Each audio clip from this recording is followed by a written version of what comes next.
By now we know what are the input and output streams in Java and why are they useful. So let us learn in detail about these input and output streams and what are the type of classes available inside the input and output streams. So as you see here, it talks about what is an input stream and what is an output stream, then what are the classes or the subclasses of these input and output streams, where by now we know that an input stream is used to read the data from the source file and output stream is used to write the data to your destination file. So here the object has two input and output stream class. In input stream class you have file input stream, byte array input stream, filter input stream, object input stream, and similarly in output stream again you have your output stream. So let us talk about one of them. It means the same, like input stream would be helpful to use to read the data and any of these output streams are used to write the data. So let us talk about the file output stream. File output streams helps you to write any data to your destination. That is, a file output stream is mainly used to write byte data. So you have the other types also, like normally a data can be of your primitive type, your character type, your object type. So now what each class of these support what kind of a data, we need to understand that. So the first one is file output and file input stream, where these classes are useful to read or write your byte inputs, that is byte data, which may be of a single byte, right, 8-bit byte, that is normally used for your file output stream. Next is your byte array output stream. And what does this byte array or input stream does is that it allows you to read or write data which can be written to multiple files. So byte array output stream allows you to write data to multiple files together. And what kind of a data will be written together? The byte data can be written in n number of files together. The next is filter output stream, which is then subclassed into data output stream and buffered output stream. What does this data output stream does? Data output stream supports most of the primitive data types and it is mainly used so that the data can be written in future, so that the data can be used or referred in future. Whereas in file output stream and byte array, we immediately write the data, and whereas in case of data output stream, these are used so that you can go through in your future and it supports the primitive data types. The next one is buffered output stream. The buffered output stream is mainly used to improve the performance, to make the performance faster when in comparison to the rest of the output stream. And how it makes the faster process?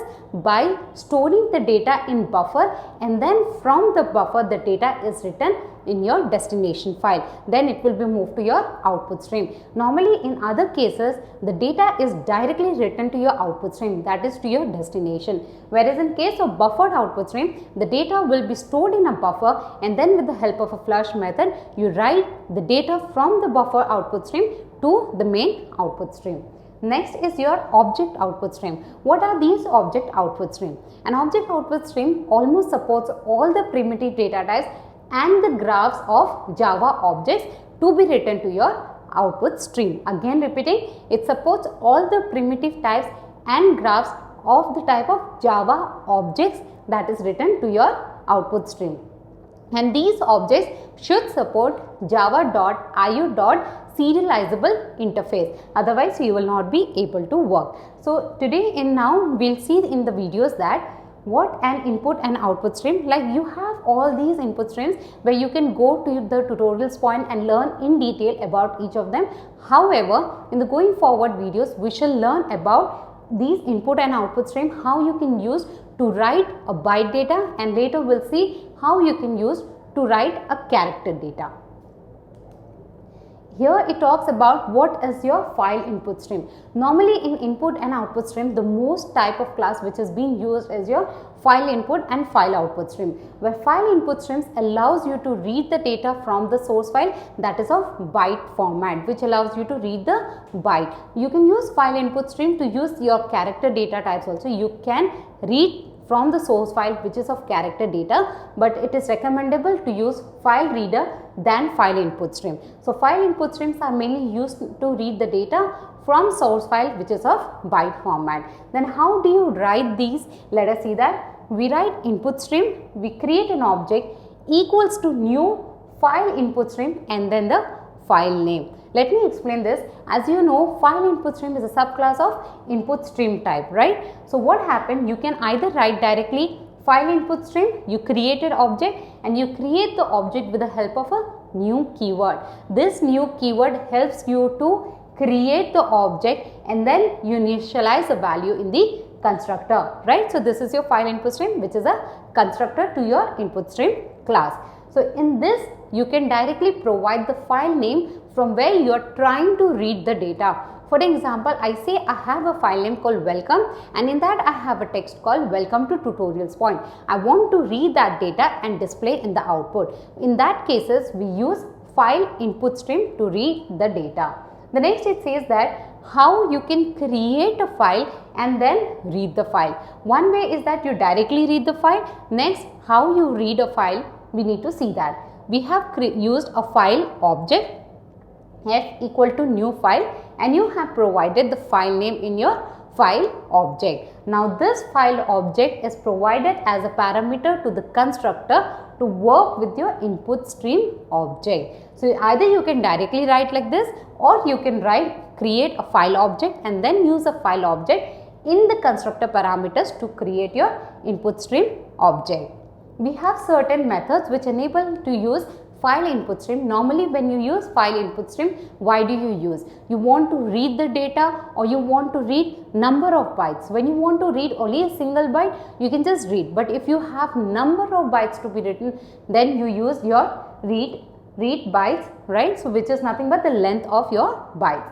And then you have certain other methods which is close. Now when you use file input stream, when you are opening a file to read the data, it is always a good practice to close that data. And how would you close? With the help of your close method. And close method will close all the resources linkages that you have been using. And if you want to close the connection, then you use the finalize method.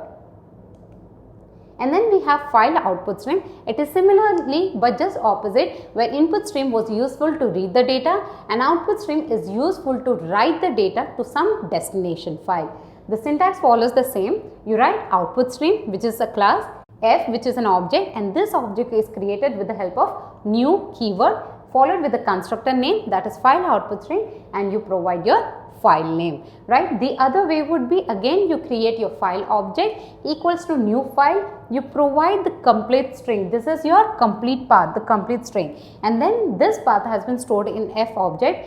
This will be passed in the constructor of file output stream, which will create an output stream object. Both this input and output streams are also used in case of byte array. Let us now see few of the method. It's a similar. If you want to, like, you have opened a connection to get the information, right, to retrieve the information. Now when you want to store the information, you are again calling a class which is an output stream. So you have to also close the connection to this output stream because there are certain resources that you have been using, and if you do not close those connection or if you do not leave the linkage to those resources, it will be occupied and the other object which is in the need of these resources will have to wait. So it is always good practice to close whatever resources that you have been using, and with the help of finalize method, finally you close the connection to your destination file. And then write methods are normally used to write the data to your file. It says that byte array output stream and data output stream are also, they use output stream class in order to write the data. So we'll do a thing, let us learn in detail about each of this input and output stream to see what else do you have further, how you can work them practically. In going forward videos, we shall learn about how you can read or write a byte data, which may be a single character or string of characters, and then we shall see what are the character classes, what are the classes that is useful to read or write the character type, and then how you can navigate through the files or how you can create the directories.